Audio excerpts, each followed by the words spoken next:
been, and really tight staircases. I think it was 520 steps up one way, across, and then down. And looking at the size of the beds, it's interesting, you know, these people must have been really short. I mean, although they're very stately, you know, and big and tall, they're small and short. It's very interesting. And Did you see the murder hole? Did they have one? No, they did have an area under, but we didn't go into that. There was a huge line for that. The dungeon or whatever? Yeah, sort of a dungeon type thing, and we didn't really go in there. But we did go through where the servants would have been, which was very interesting. Yeah, I'm told there's a, in front of the front door, first of all, was there a moat? On one side, yes. On one side. But if you get to the door, there, and they have these in the castles in Ireland, there's a hole above the door. It's called the murder hole.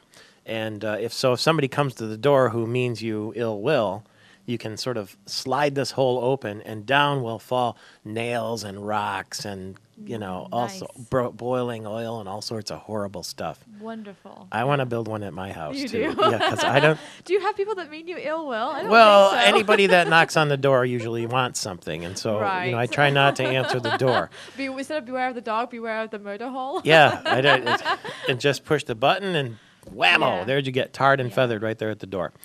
Yeah. Apparently, wouldn't that be great? Apparently, Tony Blair has a memoir coming out. Yes. The former British Prime Minister, and some of the details are quite interesting. For instance, he says that Bono could run a country if he wanted to, the Irish rock guy. And he said that in his bio, that Bono would have been a better choice to succeed him than Gordon Brown.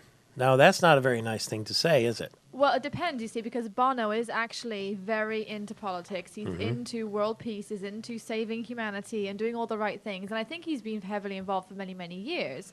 So I don't think it's, you know, disqualifying Bono just because he's a musician. However, yes, from Gordon Brown's perspective, that's not a very nice thing. Yeah. The book is called A Journey. And he says that Bono had a natural gift for politicking, was great with people, very smart, and an inspirational speaker. Never content, never relaxed, always intent on improving. I could see that. Prime Minister Bono. Did you ever watch The Ghostwriter? No. That's a very similar story to this. It's That's Pierce Brosnan, isn't it? Yes, and that's exactly about this, about doing his memoirs and talking about things that they decided that he did wrong when he was the Prime Minister. That's a good film. That would be a very good indication of what's coming out from Tony Blair, I think. I'm going to put that on my list. And Pierce Brosnan plays the former Prime Minister? Correct, yes. And then Ewan McGregor plays the Ghostwriter. Yeah. Does a good job. That would be especially interesting for me because I've been in the ghostwriter position a number of times with Ben Wright and Arthur Hills and some of the other people. And you kind of get to live their life. Yes. And you ask them all sorts of probing questions. And in our cases, we just laid it all out there, and then we pedaled back what we thought maybe was too sensational for the book. Right, yeah. This is a very similar thing, but it's a bit more of a thriller in a sense because they actually find out things that they're not supposed to find out. There's something that happens to the original Ghostwriter that goes wrong, so they bring Ewan McGregor's character in. It's very interesting. Different spin on what you usually see. Now, I've got my own book coming out in November. It's called Invite Yourself to the Party. And I figured I'd get out in front of anybody who ever wanted to write a book about me and just vet it all out there. Right. So it's a tell-all on myself, for the most part. Wow. Can I be first in line? It's a tell-almost all. Can you have a tell-almost all? A tell-almost all. Yeah, you got to keep something secret, right? Keep it interesting.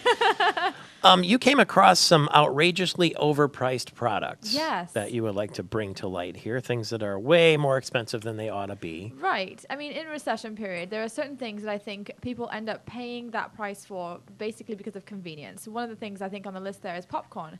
If you think about how much you pay for popcorn in a store and how much popcorn really actually costs and how much you end up paying when you go to the movie theater, it's absurd. I think they put a markup of like 1,275%. Yep.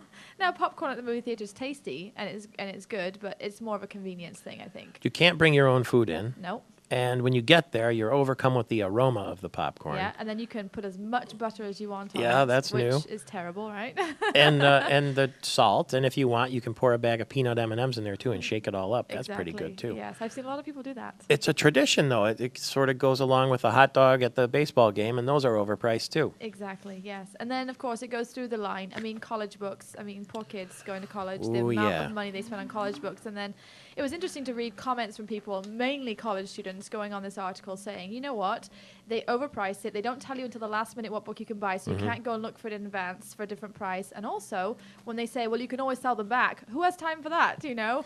Sell them back at much less than you paid for them. Yes, exactly. For what, $10, $20 a piece? Yeah, what are they, like $45, $50? I bought a $200 math book. $200. It cost me $200 for my math book my sophomore year, and I got $50 back, and it was still in the wrapping. I never opened the book, not once for the whole So semester. that's the kind of student you were. No, I got it. I got a 4 in the class. They used PowerPoints, and they didn't never use the book. See, that's even worse. You know what's worse is when the professor makes you buy their book. Oh, that's a pretty good racket. Because they usually cost between $50 and $75, and you think there's about 30 to 45 kids in that class. They're making bank. Yeah, they said about, on average, a college student will spend $900 a semester. On books. On books. So if you think about price of going, especially if you're going to Michigan State, it's very expensive.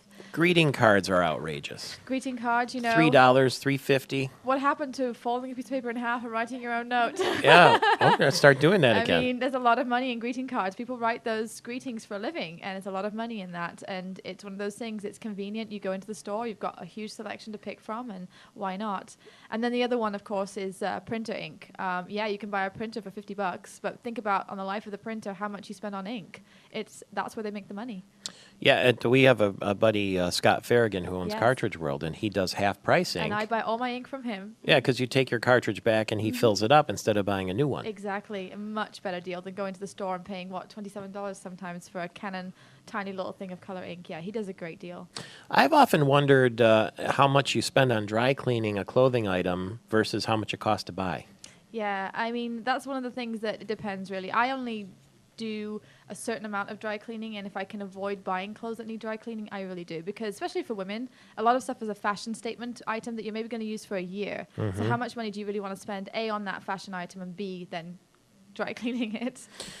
You note here, and I've never seen this before, but Evian is naive spelled backwards. Yes. Isn't that interesting? Expensive bottled water. Yes, exactly. How naive are we? At the end of the day. Yeah, but you know what? I used to buy the bottled water and then refill them, and someone told me you shouldn't do that because there's bacteria.